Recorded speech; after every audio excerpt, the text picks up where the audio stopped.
샬롬, 또 주님의 은혜와 평강이 여러분 가운데 함께하기를 축복합니다. 오늘 또 이 묵상의 말씀을 통해서 나에게 말씀하시는 하나님의 말씀을 듣는 은혜로운 시간이 되기를 축복합니다. 이 시간 하나님께서 우리에게 허락해 주신 말씀은 열왕기하 18장 1절에서 12절 말씀입니다. 이스라엘의 엘라 왕의 아들 호세아 제3년에 아하스의 아들 히스기야가 유다 왕이 되었다. 그가 왕이 되었을 때 그는 25살이었다.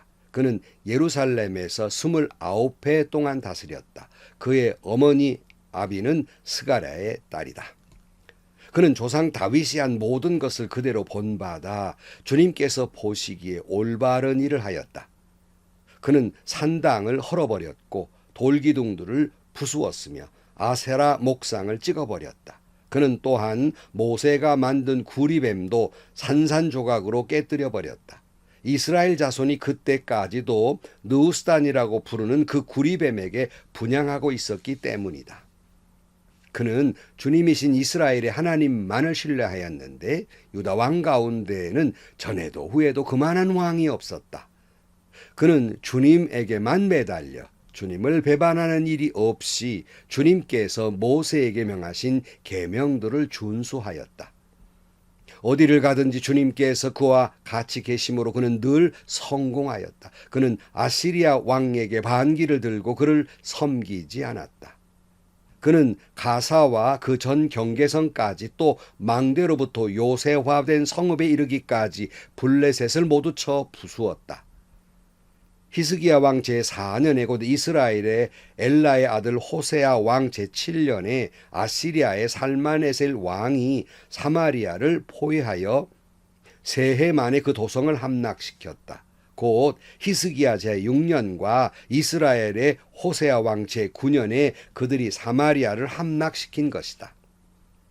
아시리아의 왕은 이스라엘 사람들을 아시리아로 사로잡아 가서 그들을 할라와 고산 강가의 하볼과 메대의 여러 성읍에 이주시켰다.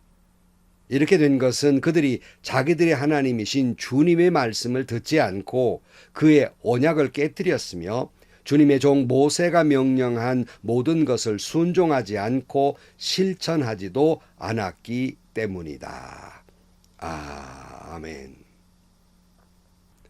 이스라엘의 역대 왕, 북이스라엘이나 남유다나 역대 왕을 통틀어서 가장 칭찬을 받았던 선한 왕, 바로 그가 바로 히스기야 왕입니다. 히스기야 왕은 그가 25살 나이에 즉위를 해서 29년간 통치했던 왕입니다. 오늘 본문 1절 말씀에 보면 이스라엘의 엘라 왕의 아들 호세아 제3년에 아하스의 아들 히스기야가 유다 왕이 되었다. 그가 왕이 되었을 때 그는 25살이었다. 그는 예루살렘에서 29해 동안 다스렸다. 그의 어머니 아비는 스가랴의 딸이다. 그는 조상 다윗이 한 모든 것을 그대로 본받아 주님께서 보시기에 올바른 일을 하였다. 히스기야가 그저 다윗이 한 모든 걸 그대로 본받았다 강조하고 있습니다. 다윗이 한 모든 걸 그대로 본받아 주님 보시기에 올바른 일을 하였다. 여기 왜 강조를 하고 있냐면요. 다른 왕들도 나름 다윗의 길로 흉내는 냈어요. 그러나 온전하지를 못했습니다. 부족한 일들이 많았어요. 그러니 히스기야 왕은 그대로 다윗이 간 그대로를 본받았다. 부족함이 없이 똑바로 따라갔다 하는 말이에요. 정직히 행했으며 모세로부터 받은 율법의 말씀에 순종함으로 그 말씀을 기초로 통치를 했으며 이스라엘 백성들도 그 말씀에 살도록 그렇게 인도한 것이 바로 히스기야 왕입니다. 역대 왕들이 못한 산당을 다 허물어 버렸어요. 오늘 4절 말씀입니다. 그는 산당을 헐어버렸고 돌기둥을 부수었으며 아세라 목상을 찍어버렸다. 그는 또한 모세가 만든 구리뱀도 산산조각으로 깨뜨려 버렸다. 이스라엘 자손이 그때까지도 느우스단이라고 부르는 그 구리뱀에게 분향하고 있었기 때문이다 그랬어요. 여러분 다시 말씀드리지만 다른 왕들이 다른 건 다 다윗의 길로 간 것을 따라갔는데 산당만은 감히 제거하지를 못했어요. 그러나 다른 왕들보다 더 하나님만을 믿었던 히스기야는 누구 눈치 볼 것도 없이 그냥 가서 다 헐어버리고 맙니다. 돌기둥도 부숴버리고 아세라 목상도 찍어버리고. 근데 여기 이상한 말 한마디가 나와요. 모세가 만든 구리뱀도 산산조각을 내버렸다 그랬어요. 느스단이라고 부르는 구리뱀에게 아직까지도 그들이 분향하고 있었기 때문이다. 이렇게 말씀해요. 느닷없이 이 놋뱀은 또 뭔가 여러분 잘 아시는 대로 민수기에 나타난 말씀이지요. 이스라엘 백성들이 틈만 나면 모세를 원망했어요. 모세를 원망했다는 것은 하나님을 원망했다는 말이거든요. 교회 리더를 원망한 것은 하나님을 원망한 것이나 같게 된 것이에요. 그래서 하나님이 불뱀을 보내서 물린 자들마다 다 죽게 된 거예요.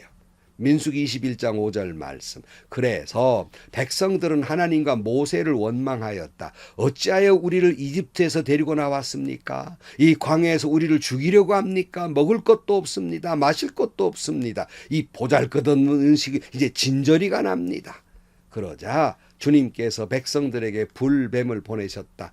그것들이 사람을 무니 이스라엘 백성들이 많이 죽었다 그랬어요.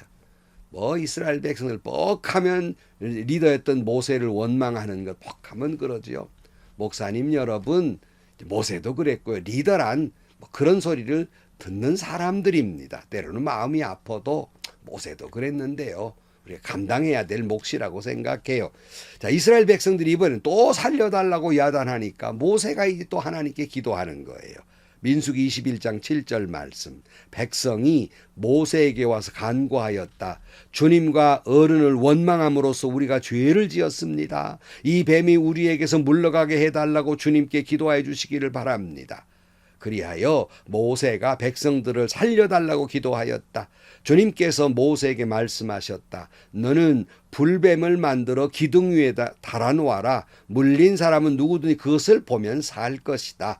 그리하여 모세는 구리로 뱀을 만들어서 그것을 기둥 위에 달아놓았다. 뱀이 사람을 물었을 때 물린 사람은 구리로 만든 그 뱀을 쳐다보면 살아났다 그랬어요. 하나님께서 모세를 시켜서 구리로 뱀 하나를 만들게 해가지고 장대에다 이렇게 달게 했단 말이죠. 그 보는 자는 살아났다. 근데 이 놋뱀이 상징하는 것 가운데 하나가 나중에 신약으로 넘어오면 예수님의 구원을 상징하는 표징이 됩니다. 그것이 보면 요한복음 3장 14절 말씀에 모세가 광야에서 뱀을 든 것 같이 인자도 들려야 한다. 그것은 그를 믿는 사람마다 영생을 얻게 하려는 것이다. 그러니까 민수기에 나타난 말씀과 요한복음에 나타난 말씀이 믹싱이 되지요. 모세가 광야에서 뱀을 든 것 같이 그래서요. 아까 말씀드린 놋뱀, 인자도 십자가에서 들려야 한다는 말씀입니다. 그러니까 광야에서 그 놋뱀을 바라보는 사람은 뱀에 물렸어도 살았듯이 이 놋뱀의 상징처럼 십자가에 들린 예수님을 믿고 바라보는 자는 살아나리라 영생을 얻게 되리라고 말씀하고 있습니다. 다시 설명드립니다. 광야에서 뱀에 물려 죽게 된 사람들이 하나님의 말씀대로 놋뱀을 쳐다보면 살아났지만 고집스러운 불신앙으로 장난아 지금 사람 죽게 생긴 뭘 바라보라는 거냐 그래서 낫느냐 고집스럽게 그 놋뱀을 바라보지 아니한 사람은 죽은 것입니다. 이와 같이 오늘날에도 예수 십자가 믿고 그를 바라보는 자는 살고 영생하지만 고집스럽게 십자가 바라보지 않는 사람들이 있어요. 그러면서 그들을 뭐라고 그래요? 지금 2000년 전에 죽은 예수가 나와 무슨 상관이 있느냐? 지금 과학시대인데 무슨 영생이라는 뚱땅지 같은 소리를 하느냐? 이렇게 생각하는 사람은 영원히 죽게 될 것입니다. 그런데 그 모세의 장대에 매달린 그 놋뱀의 모양을 만들어 가지고 그걸 분향했단 말이에요. 참 사람들이 그래요. 보이는 거 굉장히 중요시해요. 그래서 여러분 성경에도 보면 이 요한복음에 보면 성령이 비둘기같이 임했다라는 말씀이 있잖아요. 또 사도행전에 보면 성령이 불처럼 임했다 그런 말씀이 있잖아요. 또 또 그 말씀이 있다고 특별히 뭐 교회의 강단에 온통 불 모양, 온통 비둘기 모양으로 막 갖다 새겨 놔요. 또 그리고 뭐 학교나 또는 교회의 상징을 표시할 때 꼭 불 모양을 꼭 해야만이 꼭 무슨 뭐 기독교를 가르치는 무슨 뭐 상징처럼 생각을 합니다. 그만 그래서 이게 사인, 상징에 불과한 것이 섬김의 대상이 되고 말았어요.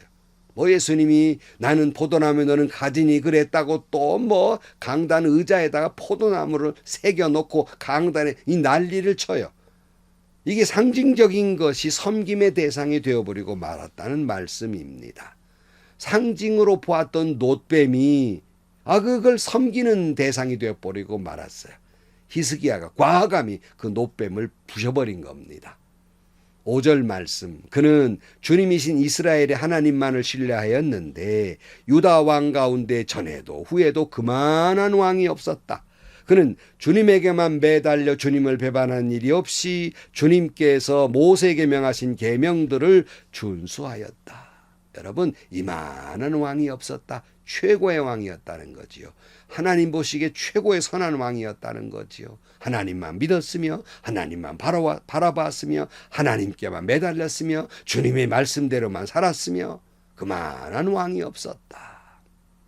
그랬더니 어떻게 됐다고요? 7절, 어디를 가든지 주님께서 그와 같이 계심으로 그는 늘 성공하였다. 그는 아시리아의 왕에게 반기를 들고 그를 섬기지 않았다. 그는 가사와 그 전 경계선까지 또 망대로부터 요새화된 성읍에 이르기까지 블레셋을 모두 쳐 부수었다.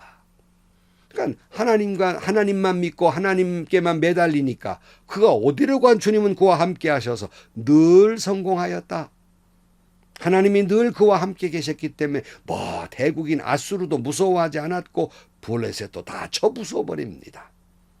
그러나 본문에는 반대로 북이스라엘의 말씀을 다시 언급해 놓고 있어요. 9절에 보면 히스기야 왕 제4년 곧 이스라엘의 엘라의 아들 호세아 왕 제7년에 아시리아의 살마네셀 왕이 사마리아를 포위하여 세 해 만에 그 도성을 함락시켰다. 곧 히스기야 제6년과 이스라엘의 호세아 왕 제9년에 그들이 사마리아를 함락시킨 것이다. 아시리아 왕은 이스라엘 사람들을 아시리아로 사로잡아 가서 그들을 할라와 고산 강가의 하볼과 메대의 여러 성읍에 이주시켰다 그랬어요.